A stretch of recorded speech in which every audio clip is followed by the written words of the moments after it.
एवं मेरे सहपाठी भाइयों एवं बहनों को भी मेरा यथोचित अभिवादन।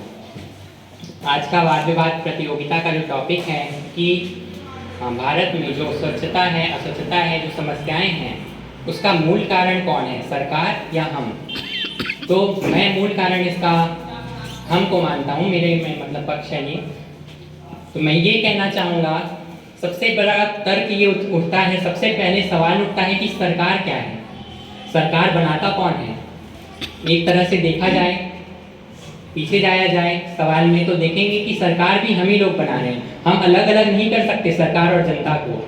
एक तरह से जो हम सरकार देख रहे हैं वो भी हमारा ही चित्रण है, आगे हमने ही उनको चुन के आगे भेजा है। तो कहीं ना कहीं हमारी जिम्मेदारी है कि हम कैसे लोगों को चुनते हैं, वो हमारा प्रतिनिधित्व कैसे करते हैं।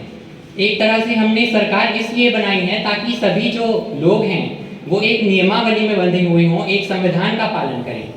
पर इसको हम इस उदाहरण से समझ सकते हैं कि एक पतंग है, उसको हम नीचे से उड़ा रहे हैं, डोर जो है वो सरकार के हाथ में है, पतंग विषय है।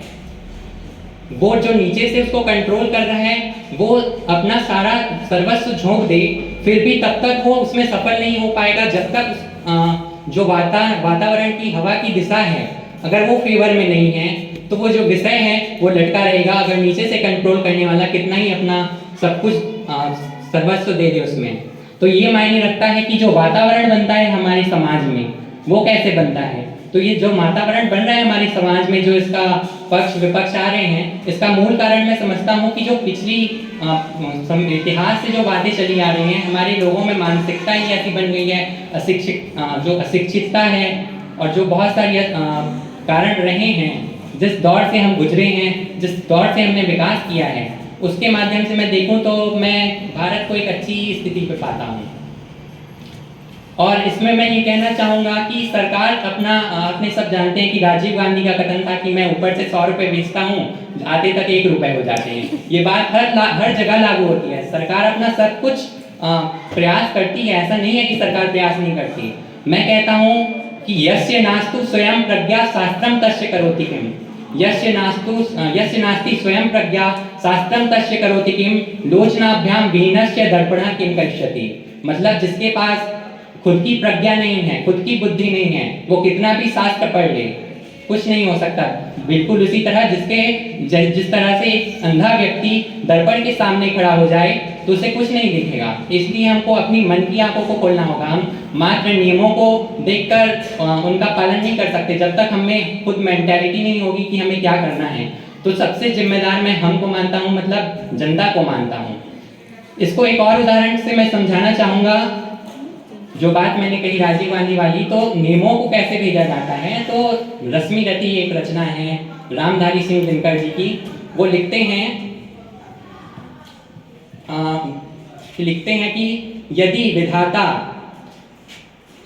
कहीं चीर दे मनुष्य को, यदि विधाता कहीं नर को मुट्ठी में भरकर कहीं चीर दे भूमंडल से सीधे, सॉरी एक मिनट फिर से, रश्मि रति में लिखा है रामधारी सिंह दिनकर जी ने कि कहीं विधाता यदि नर को मुट्ठी में भरकर कहीं चीरते ब्रह्मलोक से सीधे नीचे भूमंडल पर, तो भी मनुष्य विभिन्न जातियों में यहाँ आ सकता है। नीचे ही हैं क्यारियां बनी तो मनुष्य कहाँ जा सकता है। ठीक उसी प्रकार मतलब जैसे भगवान है वो सबको इंसान बना के भेजता है, बट यहाँ की जो क्यारियां बनी हुई हैं वो बीज को अपने अनुसार लेती हैं और अलग अलग भागों में बांट देती हैं।